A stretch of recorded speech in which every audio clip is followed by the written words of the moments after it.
یہ بالکل بنیادی چیزیں ہوتی ہیں صحت کی سہولیات، بالکل بنیادی، قانون، صحت، انصاف، بنیادی چیزیں. لیکن ہم وہ مہذب قوم ہیں جن کے پاس باقی سارے کاموں کے لیے پیسے ہیں، جو مرضی کرا لو.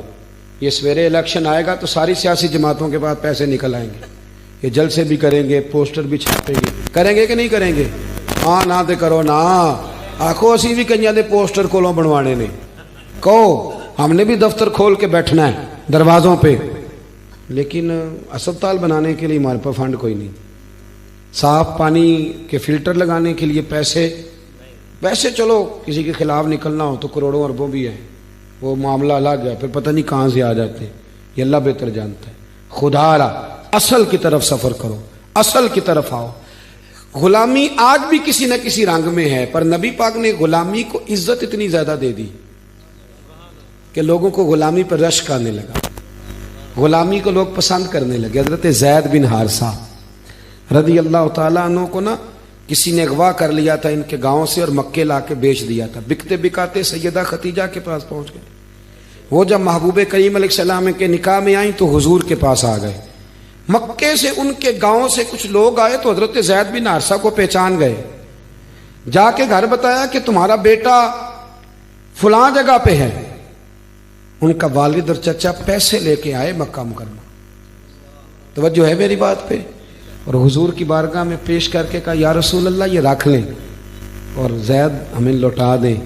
محبوب مسکرائے. حضور فرمانے لگے میں اسے بلاتا ہوں، اگر وہ تمہارے ساتھ جانا چاہے گا تو پیسوں کی ضرورت کوئی نہیں. تو چچا کہنے لگا یہ بھی ہو سکتا ہے کہ وہ جانا نہ چاہے، یہاں نوکری کرنی پڑتی ہے، کام کرنا پڑتا ہے، جھاڑو دینا پڑتا ہے. وہ ایسا بھی ہوگا کہ وہ جائے نہ، وہ جائے گا، اس کی بہنیں انتظار کر رہی ہیں. حضور نے فرمایا میں بلاتا ہوں نا. ابھی انہیں پتہ نہیں تھا نا اس رنگ کا، ابھی نہیں نا پتا تھا انہیں، ابھی وہ جانتے نہیں. اس نے کہا تھا عشق ایک ڈھونگ ہے، تو میں نے کہا تجھے عشق ہو خدا کرے، پھر کوئی تجھے اس سے جدا کرے، پھر تو اسے تسبیحوں پہ پڑھا کرے، پھر تو گلی گلی پھرا کرے، تو اسی کا نام جپا کرے، پھر میں کہوں کہ عشق ایک ڈھونگ ہے اور تو نہیں کہا کرے. پتہ نہیں نہ ہوتا لوگوں کو، دور بیٹھ کے وہ فلانا جی پیر صاحب کے ہاتھ چوم رہا ہے. میں کہ تینوں کی پتہ ہے کی بلا ہوندی، تو دور بیٹھ کے تنقید کر، تو موج کر. وہ فلانا جی سارا دن حضرت صاحب کے پاس ہی رہتا ہے. اور میں نے کہا تو اس رستے کا مسافر ہی نہیں. وہ جی دیکھو جی میلاد کرا رہا ہے، جھنڈیاں لگا رہا ہے. اور میں نے کہا تجھے کیا پتا، تو جانتا ہی نہیں.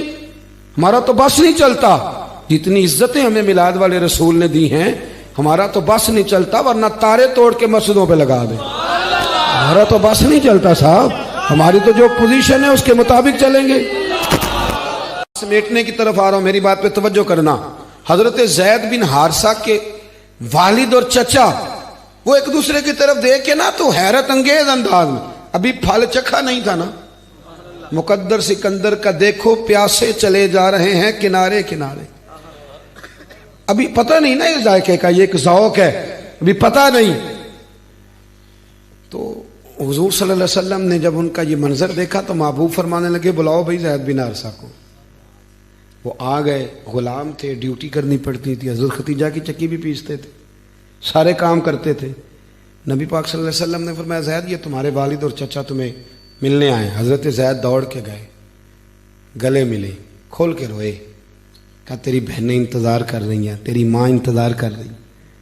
بڑا کھول کے روئے.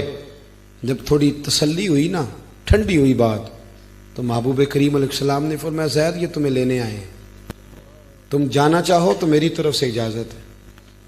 حضرت زید نے یہ لفظ سنے تو اٹھ کے دوڑے اور آ کے حضور کے قدموں میں بیٹھے. کہنے لگے سونیا مائیں بڑا پیار کرتی ہیں، بہنیں بڑا پیار کرتی ہیں، پر جب ایک دفعہ آپ مسکرا کے دیکھتے ہیں نا، یا رسول اللہ میں نے کوئی نہیں جانا، حضور میں جاؤں گا، ملوں گا، آ جاؤں گا، لیکن حضور یہ غلامی میں چھوڑ سکتا؟ نہ نہ نہ نہ، یہ والی غلامی سوال ہی نہیں پیدا ہوتا. یا رسول اللہ میں نہیں چھوڑتا. باپ کہنے لگا بیٹے تو شہزادہ ہے، ہمارے گھر میں پیسے ہیں، تو کیوں نہیں آنا چاہتا؟ تو حضرت زید رو پڑے. کہنے لگے ابا تو 4 دن رہ کے تو دیکھ، تو تھوڑے دن رہ تو صحیح نا. میں صوفیاء کو پڑھتا رہتا ہوں، پیر چندن شاہ صاحب عالم ہاروی رحمۃ اللہ علیہ کے حالات دیکھ رہا تھا، جو بڑے حضرت صاحب تھے. تو کوئی لڑکا تھا کشمیر کا رہنے والا، وہ یہاں سے حضرت کی زیارت کے لیے آیا، تو یہاں کچھ دن رہا تو چلا گیا. تو شاہ جی وہ چلا گیا تو کہنے لگے منڈا بابا سی جے رہ پیندا تے اللہ اللہ سکھاندے انہوں. کچھ لوگ ہوتے ہیں نا جی، تو بندے کی نظر آ جاتی ہے ان پہ، تو اس کو بھی کوئی کشش آئی تو واپس آ گیا، حضرت کے پاس رہنے لگ گیا. ان کے والد صاحب کشمیر سے لینے آئے تو کہنے لگے پنجابی میں، پتر واپس چل، میں بڑے پیر ویکھے نہیں، انہاں کول کچھ نہیں، واپس چل. پتر بڑا سیانا سے اسا کہ جی تساں بڑے پیر ویکھے نے، تانوں نہیں نا کسے دیکھا. اللہ کرے کہ تمہیں بھی دیکھ لیتا، اللہ کرے تم نے بڑے دیکھے پر تمہیں نہیں نا کسی نے دیکھا، مجھے تو اس نے دیکھ لیا ہے. حضرت سید بن عارضہ کہنے لگے ابا تجھے پتہ نہیں، تھوڑے دن رہ پتہ چلے کہ یہ محبوب نوازتے کتنے، یہ دیتے کتنا ہے. ان کے بیٹے تھے حضرت اسامہ بن زید. حضرت اسامہ بن زید کہتے ہیں کہ مجھے حضور اس ران پہ بٹھاتے تھے، امام حسین کو یہاں بٹھاتے، اور پھر حضور ہم دونوں کو نا یوں سینے سے لگا کے کہتے تھے اے اللہ میں ان دونوں سے محبت کرتا ہوں، تو بھی ان سے محبت فرما. 1,44,000 صحابہ حضور کے ساتھ حج کرنے گئے. جب عرفات سے واپس نکلنا تھا نا مزدلفہ کی جانب، 1,44,000 کے مجمع کو حضور نے فرمایا ٹھہر جو بھی ابھی نہیں جانا. حضور کیا ہوا؟ فرمایا وہ میرا اسامہ پیچھے رہ گیا. چودھری کا پتر نہیں، سیٹھ کا نہیں، نواب کا نہیں، زید بن عارضہ غلام کا بیٹا اسامہ بن زید پیچھے رہ گئے. جب وہ آئے تو پھر قافلہ چلا. حضور نے نا غلام کو اتنی عزت دی کہ لوگ غلامیوں پہ رشک کرنے لگے، لوگ ناز کرنے لگے، لوگوں کو مزہ آنے لگا. میرے نبی کریم علیہ السلام کا جو انقلاب ہے وہ انفرادی ہے، وہ اس طرح کا انقلاب نہیں کہ جس انقلاب میں آپ یہ کہیں، کیونکہ میں آپ دیکھ رہے ہیں میرا گلا بھی کچھ دنوں سے نا جی، میں یہ سمجھا کرتا ہوں، اکثر میں کہتا ہوں کہ چلو تھوڑی تکلیفیں ہمیں ہوتی ہیں، ہمیں زیادہ نہیں باتیں کرنی چاہیے. لوگ تو بڑی محنتیں کرتے ہیں، تھوڑا سا متاثر ہے کسی وجہ سے ہو گیا، انشاءاللہ تعالی ٹھیک ہو جائے گا ربیع الاول شریف کی برکت سے. میں نے جو باتیں آپ کی خدمت میں کی میں پھر دہراتا ہوں. میرے رسول کریم صلی اللہ علیہ وسلم نے سب سے پہلے تو یہ کام کیا کہ غریبوں کو عزت دی. کس کو؟ ایک دفعہ سے سارے کس کو جی؟ آپ بھی دے سکتے ہیں. آئندہ جو محفل میلاد کریں نا گھر میں یا باہر، جو بزرگ فجر کے وقت مسجد کھولتے ہیں ان کو سٹیج پہ بٹھائیں. محلے کے سب سے غریب آدمی کو نا سب سے پہلے سوٹ خرید کے دیں میلاد شریف، پھر پگڑی لے کے دیں، پھر واسکٹ پہنائیں، پھر اسے میلاد کے سٹیج پہ بٹھائیں. وہ کہے یہ کہا تو اسے کہیں ہم غریبوں کے آقا پہ بے حد، ہم فقیروں کی ثروت پہ لاکھوں سلام. انہیں عزت دیں، فقار دیں، پیار کریں، غریب کو عزت دیں. میں دوستوں کو مشورہ دیتا ہوں کہ محفل میلاد جب جلوس نکلے نا میلاد شریف کا، بہت سارے ایسے سیاسی امیدوار ہوتے ہیں ان کا کوئی تعلق نہیں ہوتا میلاد کے جلوس سے، لیکن سویٹ ٹوپیاں پہن کے آ جاتے ہیں. میلاد کے جلوس میں بھی غریب پیچھے، امیر آگے. آپ اس حقیقت کو سمجھ جائیں، غریب کو عزت. دوسری بات، رشتوں کا احساس پیدا کریں. اماں ابا کو نا ہم ٹائم شائم کوئی نہیں دیتے، پیسے دے دیتے ہیں، ٹائم نہیں دیتے. بیٹے رات کو اس طرح کے ابا سے گفتگو کر رہے ہوتے ہیں جیسے رات کو اسپیشلسٹ ڈاکٹر وارڈ میں نہیں آتا. طبیعت کیسی ہے، کیا کھایا تھا، صحت کیسی ہے، کچھ ہے تو نہیں چاہیے، دوائی بدل دی ہے، کل پھر ملاقات ہو، چھٹی. وقت دیں ماں باپ کو، ان کے پاس بیٹھے، رشتے کا احساس. کبھی کبھی ابا جی کو ٹیلی فون کریں، ابا روٹی نہ کھانا میں آؤں گا تو کٹے کھائیں. کبھی انہیں موٹر سائیکل بٹھا کے سویرے منڈی لے کے جاؤ، ان سے کھواؤ، تازی سبزی خرید کے لائیں، ان سے پیار کریں. اماں کے پاس بیٹھو 2 گھڑیاں، اس سے باتیں کرو. آپ میری اماں جی بیمار ہو گئی ہیں، ہسپتال میں تھی، تو میں ساگ بڑے شوق سے کھاتا تھا. میں نے، آپ یقین کریں میں ذمہ داری سے بات کر رہا ہوں، میرا تو وضو نہیں تھا، حالانکہ بغیر وضو کے بھی تقریر جائز ہے. مجھے اچانک یاد آیا تو میں نے کہا یار جائز ہونا اور ہے پر مزہ ہونا اور ہے. میں نے کہا ذرا کر لوں وضو، حالانکہ مجھے دقت ہو رہی تھی کہ آپ کی محفل ڈسٹرب ہو رہی. سنگیو، اماں جی میرے بیمار تھے، ڈاکٹر کہہ رہا تھا انہیں کچھ تھوڑا سا نا فریش کریں ذہنی طور پہ. تو میں کہ اماں جی میں ساگ کھانا ہے، تو نہ تسی اٹھ دے ہوتے، نہ میں پسند نہیں ہوتا. باقی چوتھے دن اٹھ کے انہوں نے ساگ پکا لیا. اور 3 دن ان کا رویہ اس طرح کا تھا کہ وہ روز کہتی تھی میں تندرست ہوں، میں ٹھیک ہوں، بالکل بالکل ٹھیک۔ ماں باپ کے ساتھ تو آپ کا رویہ ہونا چاہیے۔ میں اسپیشلسٹ ڈاکٹر آپ کی اماں کو اتنا آرام نہیں دے سکتا جتنا پتر اس کے پاس بیٹھے تو آرام آتا۔ میں صحیح کہہ رہا ہوں؟ بیٹا تو ٹیکہ لگوانے قریب چلا جائے تو اماں کو یقین آ جاتا ہے کہ یہ صحیح ٹیکہ لگوائے گا، لیکن پتر تو اس طرح آتا ہے رات کو جیسے اسپیشلسٹ ڈاکٹر آتا ہے۔ رشتوں کا احساس حضور نے دیا ہے، ایسی نورانیت ہے جس نے اندر بدل دیے۔ اور تیسری بات یہ کہ رسول کریم صلی اللہ علیہ وسلم نے غلامی اس طرح کی لوگوں سے پیار کیا کہ غلامی میں لوگوں کو رشک ہونے لگا۔ یار ابھی بھی ہم جو ہمارے گھر میں اماں برتن دھوتی ہے نا، وہ ہمارے ساتھ بیٹھ کے روٹی نہیں کھا سکتے، حالانکہ ہم اس کے دھوئے ہوئے برتنوں میں کھا رہے ہیں، تو اس کو ساتھ نہیں بٹھاتے۔ تھوڑا پیار کریں، کبھی بھی کسی کو یہ نہ کہیں کام والی مائی آئی ہے کہ نہیں، صفائی والی آئی ہے کہ نہیں، یہ تو تقسیم ہے اللہ کی، تو اللہ کی تقسیم ہے۔ اس کو خالہ بھی کہا جا سکتا ہے، پھپھو بھی کہا جا سکتا ہے، آنٹی کا جملہ بھی بولا جا سکتا ہے۔ اعزاز دینا شروع کریں، پیار کرنا شروع کریں۔ آپ جب کسی کو عزتیں دیں گے تو میرا رب آپ کو عزتیں عطا کرے گا۔ ایک بات آخر میں یہ کرنی ہے کہ میلاد کا جلوس جہاں سے بھی نکلے جانا ضرور ہے انشاءاللہ۔ میں قسم نہیں چکان لگا، لیکن مجھے شکوہ ہے کہ ماڑے ماڑے بندے جاتے ہیں، تگڑے جاتے ہیں۔ جب ایم این اے کا امیدوار کہتا ہے کہ 4 گڈیاں دے جھنڈے لا کے لے آؤ، پھر دلیل بھی نہیں پوچھتے۔ جاؤ گے جلوس پہ انشاءاللہ تعالی۔ میلاد اس دفعہ اس طرح منانا ہے، میں جگہ جگہ پیغام دے رہا ہوں، اس طرح منانا ہے۔ صبح صبح اٹھ کے نا اپنے گھر کو دھونا شروع کر دیں۔ بیگم صاحبہ کہیں خیر ہے، میں تو کبھی پانی نہیں پیا، تو اسے کہ آج تو چپ کر جا، آج میرے نبی کا میلاد ہے۔ درویش صاحب، صوفی صاحب،